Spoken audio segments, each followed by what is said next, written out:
안녕하세요. 오늘의 데일리 뉴스레터에 오신 것을 환영합니다. 한국에서의 새로운 은폐 기술의 등장은 핵 잠수함의 도전을 넘어서면서 전 세계적으로 큰 충격을 일으키고 있습니다. 이는 한국의 기술 발전뿐만 아니라 국방 분야에서 이 나라의 강점과 경쟁력에 대한 새로운 전망을 열어주고 있습니다. 이 기술의 출현은 다른 국가들로부터 큰 주목과 존경을 받아온 반면 한국의 국제사회에서의 중요한 파트너로서의 역할을 명확히 입증하고 있습니다. 미중 패권 경쟁으로 인해 나락으로 떨어지고 있는 중국이 최근 군사 분야에서도 침울한 분위기를 내비치고 있어 무슨 이유인지 궁금증이 커지고 있습니다. 사실 중국은 어느 누구보다 군함 건조에 열을 올리며 엄청난 자본을 투입하고 있었지만 최근 중국의 강력한 전략 무기로 꼽히던 핵잠수함이 서해 인근에서 침몰했다는 이야기가 전해지며 충격을 안겨줬는데요. 그런데 여기에 더해 한국의 스텔스 잠수함 신기술이 공개되면서 성능이 핵잠수함급이라는 사실이 밝혀지자 중국이 크게 경악했다고 합니다. 반면에 이번에 침몰된 것으로 보이는 중국의 핵잠은 현재 인양 위기에 내몰리며 망신을 당하기 일보 직전이라고 하는데 얼마 전 세계 방산업계를 떠들썩하게 만들었던 한 사건이 있었습니다. 바로 중국 해군의 핵잠이 폭발을 일으켜 침몰의 당시 탑승해 있던 승무원들과 함께 돌연 사라졌다는 소식이었는데요. 하지만 이에 대해 중국 국방부는 루머에 불과하다고 일축하면서 사태가 마무리되는 듯했으나 중국이 발뺌했던 것과 달리 침몰 사고가 의심되는 영구산병 핵잠수함의 인양 작업이 최근 이뤄지고 있다는 이야기가 암암리에 퍼지고 있었습니다. 방산업계에 따르면 최근 중국 잠수함 침몰 의혹이 제기된 해역 일대를 미군과 캐나다 해군이 정찰에 나서며 인양 작업을 준비하는 듯한 모습이 포착됐습니다. 이를 위해 미군 기상 정찰기와 캐나다 해군 대잠 호위함이 투입됐으며 루이지애나에 모항을 두며 미 연안에서 활동하던 미 해군 해양조사함 오션 인터벤션함까지 돌연 나타난 모습이 확인되기도 했습니다. 오션 인터벤션함은 특수목적 함정으로 중국 핵잠 침몰 의혹이 있었던 8월 말 갑자기 일본 해역 근처에서 포착되더니 9월엔 일본 사세보 해군기지에서 기항한 뒤 곧바로 동중국해로 향했습니다. 그런데 출항 당시 오션 인터벤션함에는 컨테이너들이 다수 적재돼 있던 게 포착되면서 동중국해에서 어떤 임무를 수행하기 위한 것이 아니냐는 추측을 불러일으켰는데요. 사실 오션 인터벤션함은 배수량 5,000톤의 대형 해양조사선으로 다른 조사선들과 달리 대형 크레인을 갖추고 있어 심해서 물체를 건져 올릴 수 있는 데다 해저 정찰은 물론 고성능 다중소나 시스템을 통해 수중 물체를 면밀히 파악할 수 있습니다. 여기에 더해 최근 미국은 오션 인터벤션함의 활동을 지원하기 위해 두 척의 공격 원잠도 동중국해에 투입할 것으로 보이는 등 심상치 않은 분위기가 감지되고 있는 상황입니다. 이번에 미군이 투입할 두 척의 공격 원잠 가운데 토피카함은 하백강 이 적용돼 깊은 심도에서 작전을 수행할 수 있는 것으로 전해집니다. 안 그래도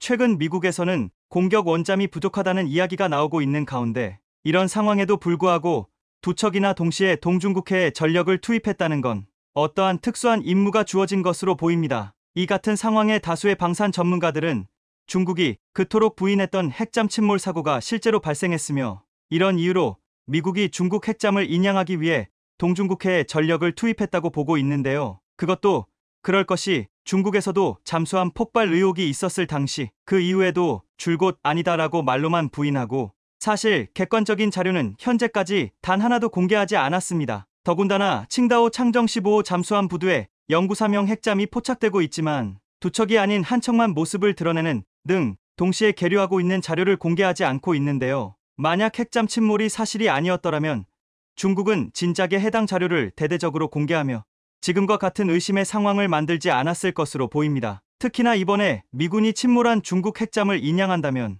중국에게는 씻을 수 없는 엄청난 망신을 당할 것으로 보이며 이를 통해 중국의 잠수함 자막 능력이 얼마나 최악의 상황인지 현실이 적나라하게 드러날 것으로 보입니다. 그런데 이런 상황에 한국 잠수함과 중국의 잠수함이 크게 비교되고 있다고 하는데요. 사실 애초에 세계 방산 업계에서는 이런저런 객관적인 근거가 없었더라도 중국 잠수함이 실제로 침몰했을 가능성을 높게 봤었습니다. 그것도 그럴 것이 예전부터 중국 잠수함이 결함이 너무 많기로 유명했기 때문입니다. 여기에 더해 중국 잠수함은 성능에 비해 가격이 터무니없이 비싸 가성비도 최악인데다 소리도 커 경운기라는 별명이 붙었을 정도로 여러모로 평가가 좋지 않습니다. 특히나 잠수함은 스크루 등에서 나오는 소음으로 탐지되기 때문에 소음이 크면 치명적인데 중국 잠수함은 이런 기본적인 조건조차 갖추지 않았습니다. 예를 들어 재래식 잠수함의 대표로 꼽히는 독일제 209급은 재래식 잠수함 가운데서도 조용한 것으로 정평이 나 있는데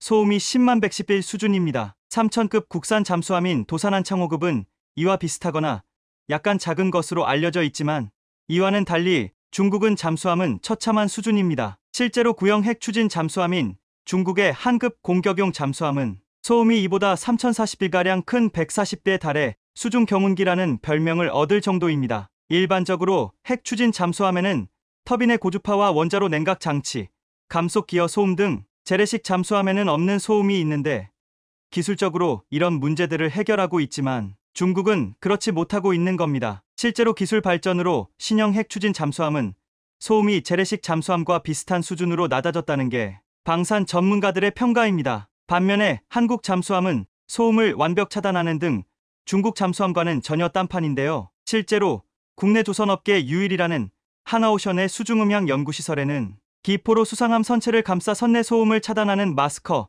에어 시스템이 존재합니다. 이는 바로 적 잠수함의 음향 탐지 가능성을 줄이는 스텔스 기술로 하나오션에 따르면 효과는 수상함에서 화장실 물 내리는 소리를 차단할 정도라고 합니다. 특히나 이런 놀라운 성능을 보이는 장비는 현재 미국만 전력화한 잠수함 최신 기술로 우리 해군에는 2028년쯤 적용될 예정인데요. 음향 수도와 마찬가지로 국내 조선업계 유일이라는 육상 시험소에는 수소연료전지 설비가 자리해 있는데 이는 도산 안창호함에 적용돼 기존 디젤 엔진 잠수함보다 잠항 기한을 5배가량 늘린 핵심 기술입니다. 이 기술 덕분에 기존 잠수함이 3일에 한 번 수상으로 모습을 드러내야 했다면 도산 안창호함은 14일 동안 해저에서 연속적인 작전을 할 수 있습니다. 일반적으로 잠수함은 잠항 시간이 길수록 적에게 노출될 위험이 줄어드는 만큼 엄청난 성능으로 꼽힙니다. 이뿐 아니라 한국은 수소연료전지를 이용한 잠수함 전동화 기술의 경우 도산 안창호함과 일본 소류급이 전 세계에서 가장 큰 3천 규모 잠수함으로 선두에 있는데요. 이런 상황에 갈수록 연료전지 기술이 발달하고 있는 만큼 앞으로 한국이 만드는 잠수함은 수중 작전 시간이 중국에 비교되지 않게 기하급수적으로 더 길어질 것으로 보입니다. 실제로 현재 하나오션의 그룹사인 한화에어로스페이스가 연료전지를 개발 중이어서 향후 이들 기업들의 시너지 효과가 나타날 것으로 기대되는 상황인데요. 이렇게 되면 잠수함 분야와 관련해 글로벌 초격차 방산 솔루션 시스템이 구축되는 겁니다. 게다가 최근 도산안창호급 잠수함이 필리핀 잠수함 사업의 잭팟을 노린다는 소식까지 들려오면서 호재가 겹치고 있는데요. 방산업계에 따르면 1조 8천억 원 규모의 필리핀 잠수함 수주전을 벌이고 있는 하나오션에 최근 수주 청신호가 켜졌습니다. 해군 전력 현대화 사업을 추진하고 있는 필리핀이 하나오션이 건조한 장보고 3KSS-3 잠수함에 관심을 보이면서 결과는 정해졌다는 평가가 나오고 있기 때문입니다. 현재 필리핀 정부는 해군 전력 현대화 사업인 호라이즌을 추진 중으로 잠수함 2척을 새롭게 도입할 방침입니다. 이번 프로젝트는 하나오션과 함께 프랑스 방산기업인 나발그룹, 스페인의 나반티아의 3파전 양상이었지만 대세는 이미 기울어졌다는 평가입니다. 프랑스 나발그룹과 스페인 나반티아는 전 세계 해군에서 운용 중인 스콜펜급 잠수함과 S-80급 잠수함 건조 능력을 각각 보유하고 있는데요. 아직 필리핀이 요구하는 잠수함의 구체적인 사양이 확정되진 않았지만 필리핀 측이 하나오션이 과거 대우조선해양 시절 설계 건조한 장보고 3 잠수함에 엄청난 관심을 보이고 있는 것으로 알려진 만큼 사실상 시간 문제라는 전망입니다. 현재 하나오션은 필리핀의 요구에 따라 장보고 3 3000톤급 잠수함에서 파생한 2800톤급 장보고 3PN 잠수함을 제안한 것으로 확인됐습니다. 해당 잠수함은 리튬이온 배터리 등 최첨단 기술을 탑재해 오랜 시간 잠항이 가능하고 여러 미사일을 장착해 땅과 바다, 하늘 모두에서 적을 제압할 수 있는 장점을 지닙니다.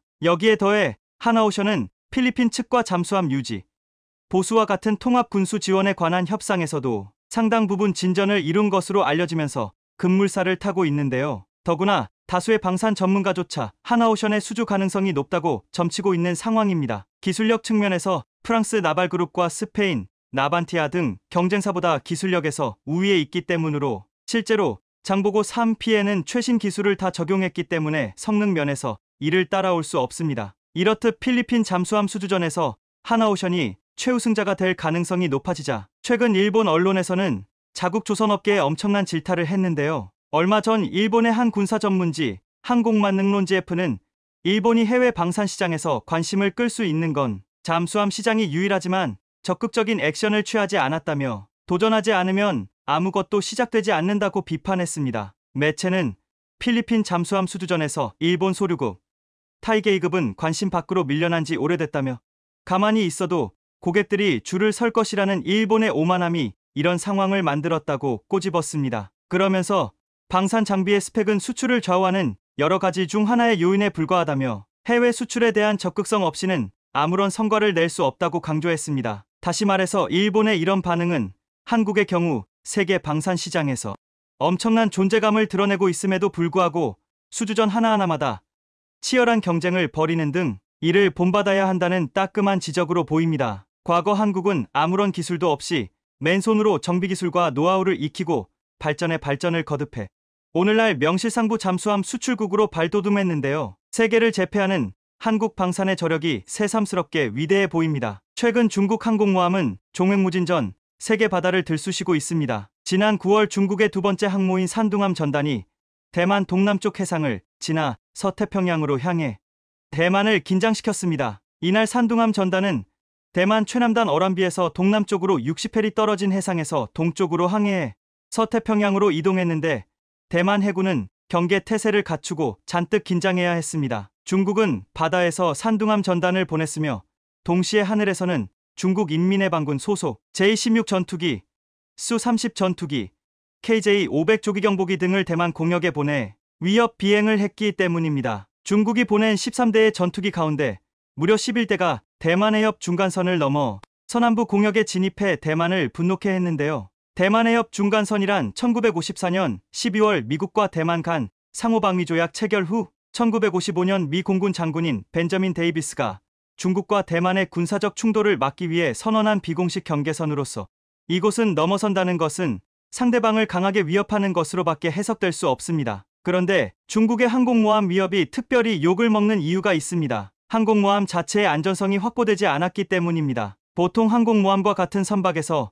화재가 발생하는 일은 드뭅니다. 항공모함은 많은 폭발물과 비싼 비행체를 싣고 다니기 때문에 화재 예방은 말할 필요도 없는 기본 중 기본이기 때문입니다. 하지만 중국 항공모함은 유난히 화재가 자주 발생해 이목을 끕니다. 중국의 첫 번째 경항모는 본격적인 운행전, 즉 시운전 중에 화재가 발생했지만 중국 당국은 이를 철저히 은폐했습니다. 하지만 중국 인터넷에 유포된 동영상과 사진을 보면 인민해방군의 075형 강습 상륙함이 정박 중인 상하이 후둥중화조선소를 출발해 황푸강을 따라 이동하는 장면이 나옵니다. 이 함정은 인민해방군 해군의 표준색인 회색으로 도색되어 있으며 레이더를 비롯한 다른 장비들이 설치되어 있는데 비행갑하는 아직 도색이 완료되지 않은 것으로 보입니다. 장비 설치 공사 중에 실제 화재가 발생했었다는 사실이 뒤늦게 드러난 것인데요. 중국 당국은 지금까지도 화재 발생 원인과 관련 자료를 공개하지 않고 있습니다. 아마 시운전 중 화재가 발생했다는 사실을 굳이 인정하고 싶지 않을 것으로 보입니다. 하지만 중국의 SNS에는 비밀이 없습니다.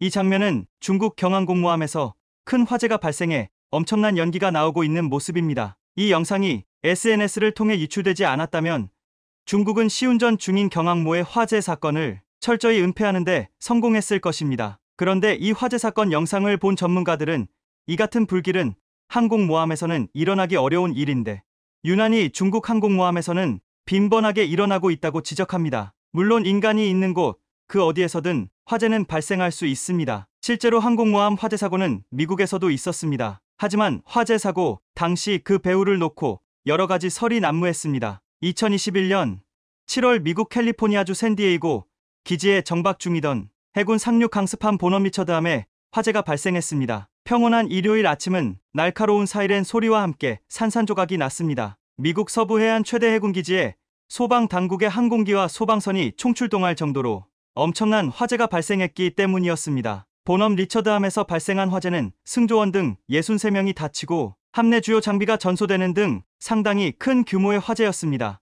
미국은 그날 화재로 전소된 보넘 리처드함을 수리하려면 약 2조에서 3조 원이 넘는 비용이 들며 57년 시간이 소요된다고 밝혔습니다. 따라서 미 해군은 약 343억을 들여 차라리 보넘 리처드함을 해체하기로 결정했다고 밝혔습니다. 수리하는데 비용이 더 들어 차라리 해체하기로 한 것입니다. 즉, 화재가 발생하면 해당 선박은 사용이 불가능하다고 봐야 됩니다. 그런데 허접한 중국의 항공모함에서는 이런 일이 일어날 수 있다고 쳐도 세계 최고로 알려진 미국의 항공모함에서 어째서 이렇게 큰 화재가 발생했던 것일까요? 소방당국의 진화가 끝나자마자 미 국방부는 해군범죄수사국 NCIS는 수사본부를 설치해 화재 원인을 면밀하게 수사했습니다. 당시 도널드 트럼프 행정부는 이 사안을 중대하게 받아들여 수사에 총력을 기울였습니다. 그리고 수사 착수 40여일 만인 8월 28일 미국 뉴욕타임스는 용의자가 특정됐으며 한 달 이내에 수사가 종결될 것이라고 보도에 이목을 끌었습니다. 하지만 9월을 넘어 10월,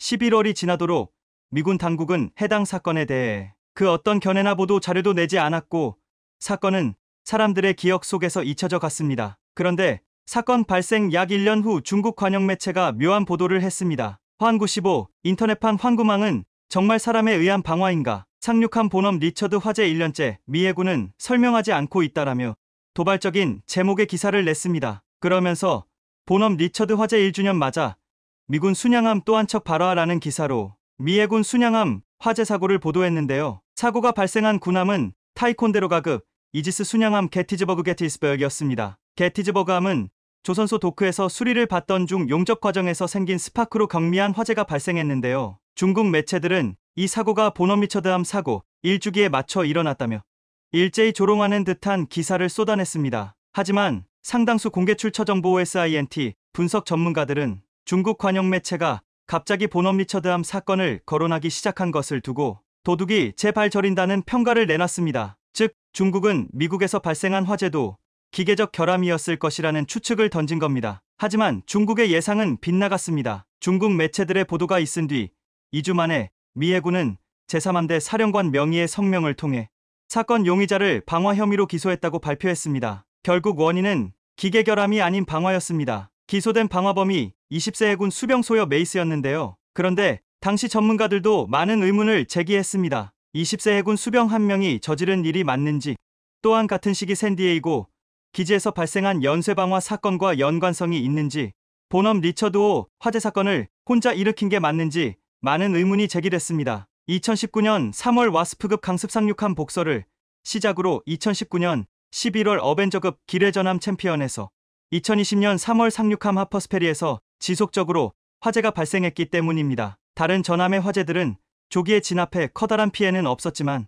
항공모함 강습 상륙함 등 전략자산에서 연쇄적으로 화재가 발생하자 미군은 사건의 고의성을 의심할 수밖에 없었습니다. 더구나 주목할 것은 이 시기 미국에선 유학생, 관광객, 외교관으로 위장한 중국인이 해군기지에 불법 침입하는 사건이 빈번히 일어났기 때문입니다. 또한 기소된 본업 리처드함 방화 용의자에 대해 미 수사당국이 적용한 혐의를 살펴보면 묘한 구석이 있었습니다. 미군 측이 적용한 UCMJ 제110조는 선박 또는 항공기에 대한 부당한 위험, improper hazarding a vessel or aircraft에 관한 조항이기 때문입니다. 군 선박 항공기를 고의로 위험에 빠뜨린 자를 군법회의에 회부한다는 것이 뼈대인데요. 이것은 미군이 용의자의 고의 방화를 입증할 만한 증거를 가지고 있다는 의미였습니다. 그런데 눈여겨볼 점은 미군이 용의자에게 UCMJ 제126조를 함께 적용했다는 사실입니다. 해당 조항은 사취 목적의 자산 소각 처벌 조항으로 고의로 willfully 악의를 가지고 재산을 사취하고자 방화한 자가 법 적용 대상입니다. 입대한 지 1년을 간 넘긴 신병이 재산상의 이익을 취하고자 미군 군함에 불을 지를 이유는 무엇일까요? 일개 수병이 자국 전략 자산에 불을 질러 금전적 이득을 취할 수 있을까요? 더구나 본업 리처드함은 사고 당시 중요한 성능 개량 공사를 하고 있었습니다. 경항공모함급 능력을 갖추고자 F-35B를 탑재할 수 있게끔 개량 중이었습니다. 미군은 이 상륙함을 개조해 아메리카함, 와스팜과 더불어 태평양 지역에 F-35B 탑재 경항모 3척을 배치하는 계획을 추진하고 있었고, 이에 발맞춰 일본에 2개의 F-35B 비행대도 미리 배치했습니다. 그런데 본업 리처드함이 사라지면서 미군의 계획은 상당한 타격을 입었습니다. 그렇다면 이런 상황에서 가장 이익을 보는 이는 누구일까요? 당연히 중국입니다. 즉, 사건 직후 용의자를 특정했음에도 미 당국이 1년 가까이 사건을 계속 조사한 것은 중국과 연관성을 파헤치기 위함이었습니다. 피해자가 누군가의 돈을 받고 군함에 불을 질렀다면 심각한 사보타주 사보테이지,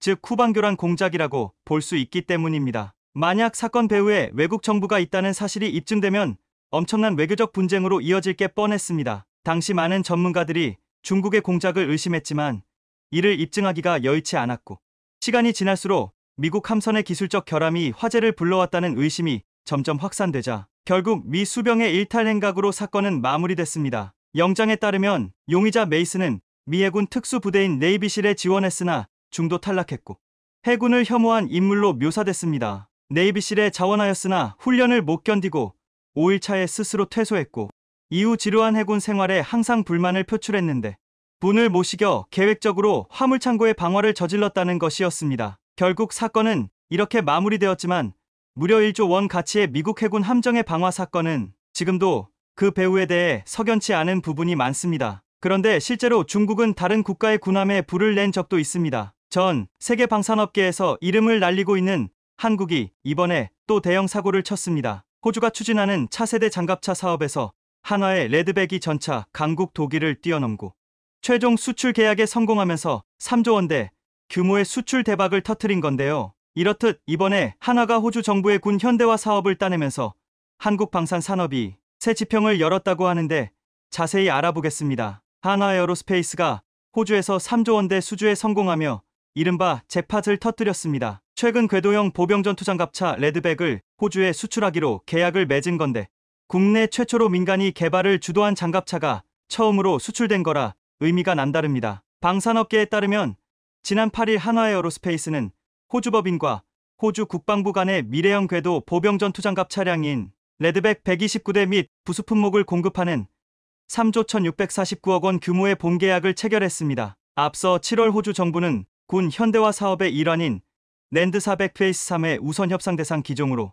레드백을 선정했는데 이번에 그 결실을 맺은 겁니다. 랜드 400 3단계 사업은 호주 육군의 역대 최대 규모의 획득 사업으로 호주 군이 1960년대 도입한 미국제 M113 장갑차를 교체하기 위해 진행됐습니다. 당초 2014년 호주가 랜드 400 3단계 프로젝트를 시작했을 때만 해도 M113을 1대1로 대체하기 위해 450대의 보병 전투 차량을 확보한다는 계획이었지만 최근 그 숫자가 129대로 줄었습니다. 그렇다고 해도 수주 규모가 여전히 상당했기에 전차 강국인 독일 라인메탈과 미국 제너럴 다이내믹스, 영국 BAE 시스템스 등까지 합세해 치열한 경쟁을 벌였습니다. 이렇듯 레드백은 유럽 장비들과의 쟁쟁한 승부 끝에 호주의 차기 장갑차로 낙점받았습니다. 이로써 한국산 장갑차도 드디어 해외 판매가 이뤄지면서 세계적인 기술력은 인정받은 겁니다. 특히나 이번 성과는 사업에 착수한 지 5년 만에 미국과 영국, 독일 등 쟁쟁한 방위산업 선진국들을 제치고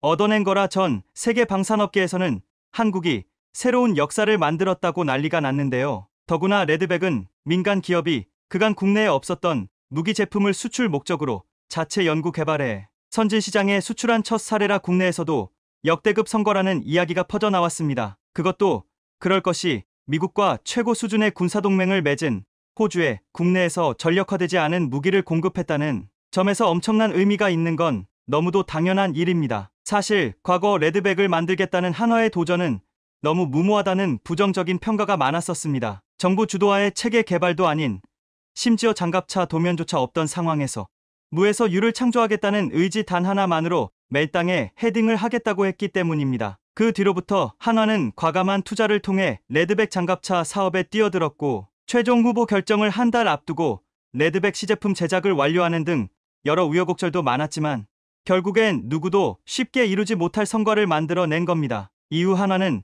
레드백 테스트 과정에서 호주 정부와의 약속을 빠짐없이 지키면서 다른 선진국들이 하지 못한 두터운 신뢰를 호주와 쌓는 등 최종 계약에서 승자가 되기 위해 부단의 노력을 다했습니다. 실제로 레드백은 호주군 요구에 맞춰 첨단 전투기에 적용되는 360도 외부를 감시하는 장비, 대전차 미사일을 탐지 요격하는 체계, 강도는 높이고 무게는 줄인 고무 궤도, 대전차 지뢰에도 견디는 특수 방호 기능 등 첨단 기술을 다수 적용했습니다. 또한 레드백은 야지주행과 장애물 극복, 제자리 선회, 포탑 구동, 병력 승하차 등을 현지에서 시연하며 뛰어난 기동 능력을 과시해 언론의 찬사를 받았기도 했었는데요. 레드백은 현재 우리 군 주력인 K-21 보병 전투장갑차에 비해 가격은 3배가량 비싸지만 훨씬 뛰어난 성능을 갖고 있다는 평가를 받고 있다. 한화에 따르면 레드백은 30mm 기관포 외의 대전차 미사일, 12.7mm 및 7.62mm 기관총 등으로 무장하고 있습니다. 강력한 장갑과 적 대전차 미사일 로켓을 직접 요격하는 아이언 피스트 능동 방어 시스템을 갖춰 방어 능력이 뛰어나다는 평가를 받고 있는데 아이언 피스트는 단연 최고의 경쟁력으로 꼽힙니다. 실제로 과거 탱크나 장갑차는 미사일과 같은 적의 대전차 화기를 만나면 피해야만 했습니다. 이런 이유로 현대전에서는 미사일을 사전에 탐지하고 연막탄을 자동으로 발사하거나 전자 장비로 미사일의 센서를 교란하는 소프트킬 기술을 활용하고 있는 상황입니다. 최근엔 대응탄을 발사해 대전차 무기를 직접 파괴하는 하드킬 기술로 발전했는데 레드백엔 이런 기술이 채택됐습니다. 다시 말해서 장갑차로 접근하는 적 대전차 미사일을 능동 위상 배열 레이더로 포착한 뒤 이를 요격하는 아이언 피스트가 있는 것으로 이지스 구축함이 SM-3 미사일로 적 탄도미사일을 격추하는 것과 같습니다. 또 열상장 탐지를 피할 수 있는 스텔스 장비인 열상 위장막과 궤도에 철이 아닌 복합 소재 고무궤도 CRT를 적용했는데 이 때문에 주행 소음이 적고 기동성이 뛰어나며 철제 궤도보다 50% 이상 가볍기 때문에 연료를 아낄 수 있습니다. 일반적으로 장갑차 내부 승무원은 밖을 볼 수 없지만 레드백은 아이언 비전을 탑재하면서 지휘관이 장갑차 내부에서 특수 헬멧으로 밖의 상황을 한눈에 볼 수 있도록 했습니다. 한화에 따르면 장갑차 밖의 영상을 헬멧 장착형 디스플레이에 뿌려주기 때문에 고개만 휙휙 돌리면 마치 투명 장갑차 너머 외부를 그대로 들여다볼 수 있다고 합니다. 한 방산 업계 관계자는 레드백과 독일의 링스는 재원상 성능에서 막상막하였다면서도 호주 시험평가에서는 레드백이 더 좋은 평가를 받았는데 그 중 하나가 바로 아이언 비전 장착이었다고 전했습니다. 특히나 레드백에서 주목해야 할 또 다른 강점은 수출을 위해 개발된 무기라는 점입니다. 수출용 무기가 세계 시장에서 성공하려면 글로벌 고객의 요구에 맞춰 신속하게 장비와 부품을 체계적으로 통합하는 기술이 필수적인데 이를 인정받았다는 겁니다. 호주 현지 법인 관계자는 테스트 과정에서 호주 군의 요구 사항이 있으면 반영하겠다는 약속을 반드시 지켰다며 호주 군에게 한화는 약속한 건 반드시 지킨다는 믿음이 생겼고 이러한 신뢰가 최종 계약에 큰 영향을 미쳤다고 전했습니다. 이는 사실 장갑차가 한국 방산에서 핵심 무기체계로 떠오르게 된 이유기도 한데 특히나 지상 장비 분야에서 세계적인 경험을 지닌 독일 라인메탈을 꺾었다는 건 앞으로의 수출 시장에서 엄청난 긍정적 요소가 될 수 있을 것으로 보입니다. 앞서 말씀드렸던 것처럼 레드백을 호주에 수출할 수 있었던 배경에는 한화의 호주 맞춤형 현지화 전략이 자리하고 있는데요. 레드백이란 이름부터 호주에 서식하는 붉은 등 독거미에서 따올 정도로 한화의 고도의 마케팅 전략이 있었습니다. 실제로 한화 관계자는 2019년 3월 제안서 제출 전 평가위원들의 머리에 오래 기억될 수 있도록 호주에 서식하는 독거미의 명칭을 붙였다고 설명하기도 했습니다. 한화는 뱀을 먹이로 삼을 정도로 강한 독을 갖고 있고 거미줄이라는 네트워크에서 사납게 움직이며 적을 제압하는 레드백의 특성이 한화의 장갑차와 닮았다는 점을 강조해 호주 관계자들의 관심을 끌었습니다. 이뿐 아니라 한화에어로스페이스는 입찰을 진행하며 호주 현지 업체의 원자재와 부품을 구매한 것도 좋은 반응을 톡톡히 얻었습니다. 호주 주요 철강업체 비스엘로이로부터 레드백 생산에 필요한 철강을 공급받았고 엘핀스톤, 펜스케와는 각각 차체, 엔진 조립 등에서 협력했습니다. 여기에 더해 한화 호주법인장이 호주 방위산업부 장관과 회동회 같은 국방 컨퍼런스에 참석하는 등 방산 협력 기조를 공고히 하며 두터운 신뢰를 쌓은 것도 한몫했습니다. 그런데 일각에서는 레드백에 대해 태반이 이스라엘 기술이고 고무궤도는 캐나다 기술이다. 과연 국산 제품이 맞냐라는 의문을 제기하며 한화의 최첨단 장갑차 레드백을 부정적으로 바라보는 시선들이 있는데요. 레드백에 많은 해외 기술이 접목된 건 사실이지만 그럴 만한 분명한 이유가 있습니다. 호주 육군이 요구한 여러 가지 가혹하기 그지없는 조건을 만족시키기 위해 전 세계 분야별 최고의 회사들과의 협력을 선택했기 때문입니다. 그 결과 한화는 전차 강국 독일이 만들어낸 최첨단 전투장갑차를 뛰어넘어 호주군 차기 장갑차 사업자로 최종 선정되며 국내 대표 방산 기업으로서의 위치가 공고해졌습니다. 이와 관련해 김동관 한화그룹 부회장도 최근에 혼란스러운 국제 정세 속에서 한국을 대표하는 방산 기업으로 또 한 걸음 나아간 것이라고 밝히며 국제 정세 변화에 빠르게 대응하는 게 방산 업계에서 얼마나 중요한지 다시 한번 강조했습니다. 한화에어로스페이스는 이번 계약에 따라 2028년까지 호주군에 레드백 129대를 순차적으로 공급하게 될 전망으로 생산은 호주 빅토리아주 질롱에 건설 중인 현지 공장에서 이뤄집니다. 한화는 내년 하반기 완공을 목표로 호주 빅토리아주 질롱시의 한화장갑차 첨단센터 HACE를 건설 중으로 알려졌습니다.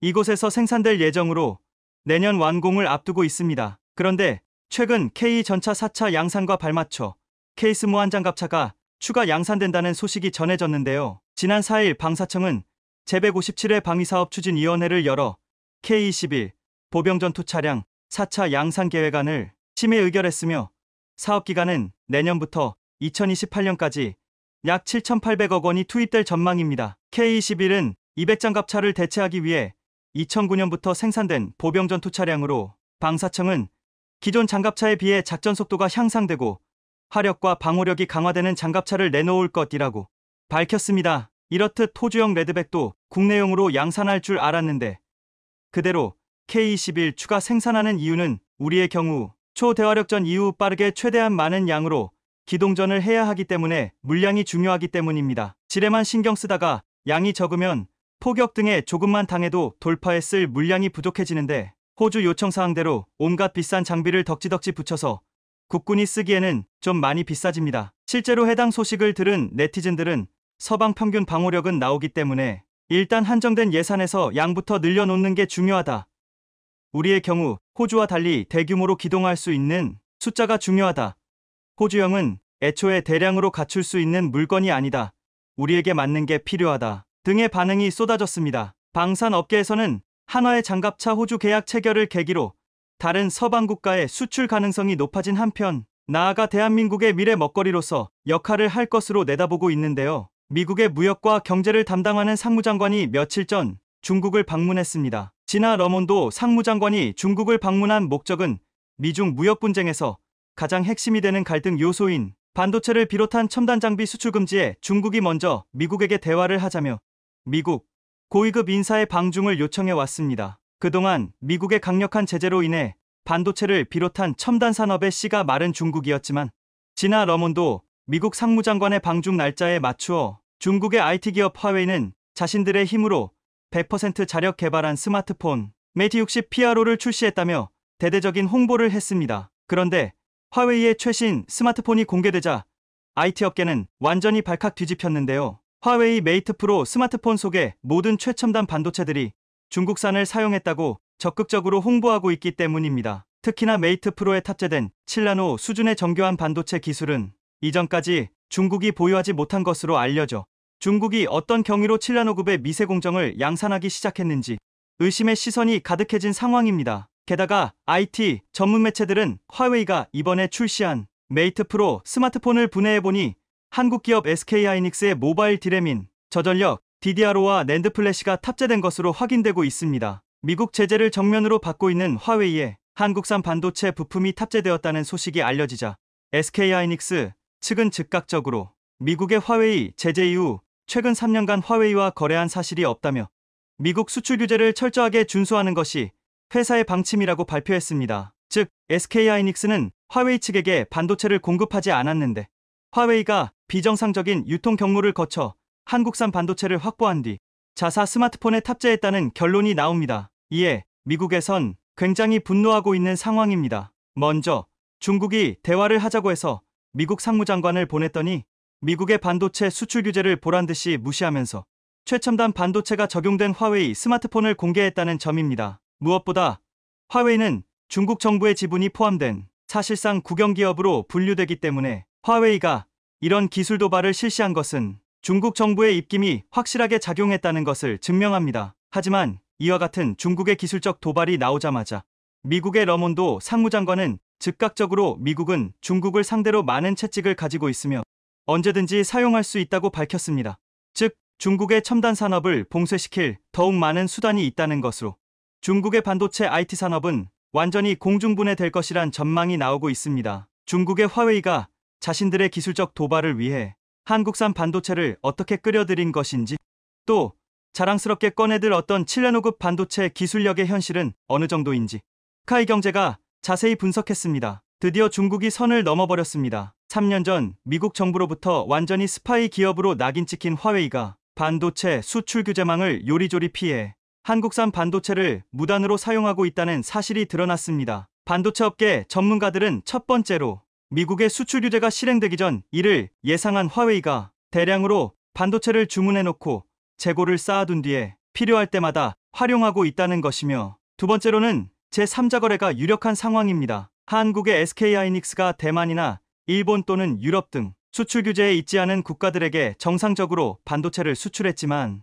대만이나 일본 등 현지의 기업들이 화웨이와 거래해 한국산 반도체를 웃돈을 받고 넘겼을 가능성도 있습니다. 대부분의 전문가들이 화웨이가 제3자 거래를 통해 반도체를 확보했을 것이라 보고 있으며, 미국 정부 역시 화웨이가 어떤 경로를 통해 반도체를 확보했는지 조사한다고 발표한 만큼 화웨이가 단 한 번의 기술적 도발로 몰래 들여오던 한국산 반도체의 공급이 완전히 끊어질 위기에 놓였습니다. 중국이 항상 그래왔듯이 미국의 반도체 제재를 받아도 반도체 자급자족이 가능하다며 호언장담했지만, 뒤에서는 몰래 그토록 무시하던 한국산 부품을 가져다가 스마트폰을 만들고 있었던 것입니다. 이를 통해 중국의 반도체 기술 수준과 생산 능력이 얼마나 부족한지 알 수 있습니다. 특히나 해당 반도체는 현재 우크라이나에서 맹활약 중인 군사용 드론이나 정밀 유도무기 등 군사용 반도체로도 사용될 수 있어 철저한 통제가 필수입니다. 화웨이 스마트폰 속 모바일 디램과 낸드 플래시를 제외하면 스마트폰의 두뇌와 같은 CPU에는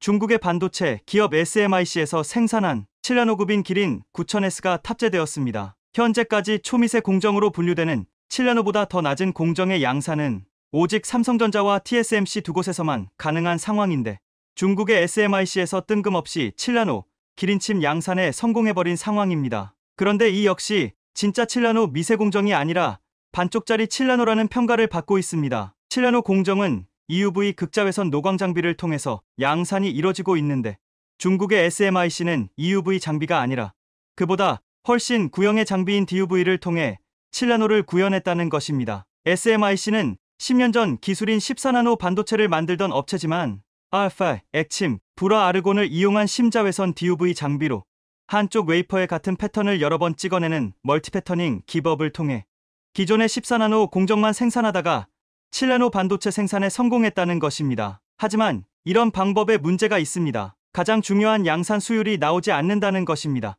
중국 SMIC가 사용 중인 DUV 노광 장비는 네덜란드로부터 도입했으며, 네덜란드 업체와 미국 상무부에선 이미 DUV 장비로 여러 번 반복적인 패터닝을 통해 7나노 장비를 생산할 수 있다는 걸 알았지만, 그럼에도 사용 승인을 내어준 이유는 14나노 반도체 생산용으로 쓰이던 DUV를 통해 7나노 반도체를 생산하는 경우 수율이 극악으로 떨어진다는 것입니다. 물론 실제로 양산을 시도한 SMIC만이 진짜 수율을 알겠지만, 7나노 생산 수율이 5%에서 10% 사이라는 업계 관계자들의 관측이 있습니다. 즉, 이렇게 DUV를 통해 생산된 7나노 반도체는 EUV를 통해 생산된 7나노 반도체보다 가격적으로 4배, 5배 가량 원가가 높으면서 성능 역시 EUV 7나노 반도체보다 낮습니다. 따라서 이런 식으로 중국이 만들어낸 반도체는 해외 수출하거나 경쟁력 있는 제품을 만드는데 사용되기보단 중국이 자존심을 굽히지 않기 위해 억지로 만들어낸 비효율적이고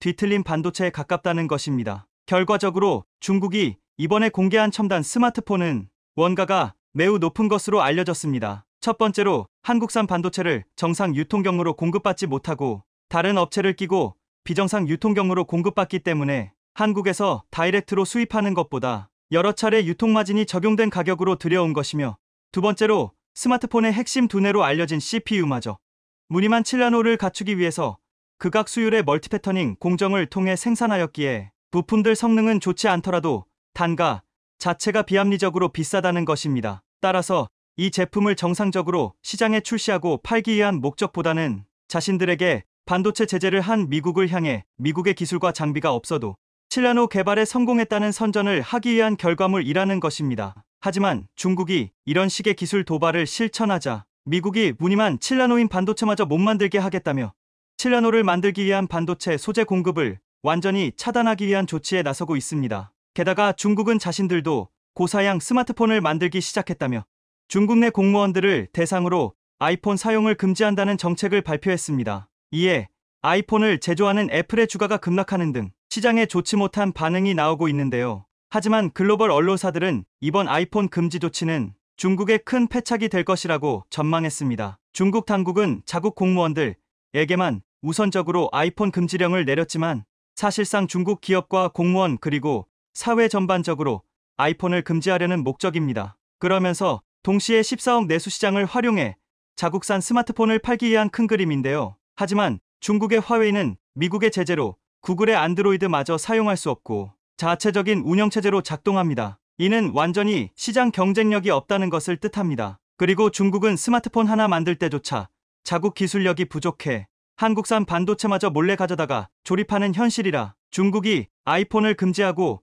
자국산 스마트폰을 활성화시키려면 한국산 반도체 부품이 더욱더 많이 필요할 것이란 전망입니다. 한국산 반도체 부품도 몰래 수입하여 끼워 넣는데 아이폰이 금지된다고 해서 사용되지 않을 것이란 보장은 없죠. 더 황당한 것은 아이폰을 제조하는 공장은 대부분 중국에 있어서 중국이 자국에서 아이폰 사용을 금지하면 아이폰 공장에서 일하는 자국민들의 일자리가 사라진다는 예상입니다. 또 아이폰이 금지되면 반대로 삼성 스마트폰의 점유율이 높아질 가능성도 있습니다. 중국이 어떤 선택을 하던지 간에 결과적으로는 안 좋은 일만 기다리고 있다는 뜻이죠. 이번 일에서 알 수 있듯이 중국은 한국산 반도체 의존을 버릴 수가 없고 미국으로부터 더욱 심한 압박을 받을수록 한국 반도체를 얻기 위해 더욱 많은 노력을 해야 할 것입니다. 그 증거로 중국은 거의 7년 만에 한국 단체 관광을 허가하면서 친환적인 태도를 보이고 있습니다. 2015년까지만 해도 한국을 방문하는 중국인 관광객이 600만 명이 넘었지만 중국의 한한령이 실시되고서 지난해 기준으로는 20만 명에 불과할 정도로 중국으로부터 입국하는 관광객이 자취를 감췄습니다. 하지만 8월 이후 중국의 한국 여행이 풀리면서 중국인 여행객들이 물밀듯 들어오고 있다는 것입니다. 그만큼 중국이 한국으로부터 얻어내고 싶은 게 있으니 이런 조치를 하는 것으로 보여집니다. 시청해 주셔서 감사합니다.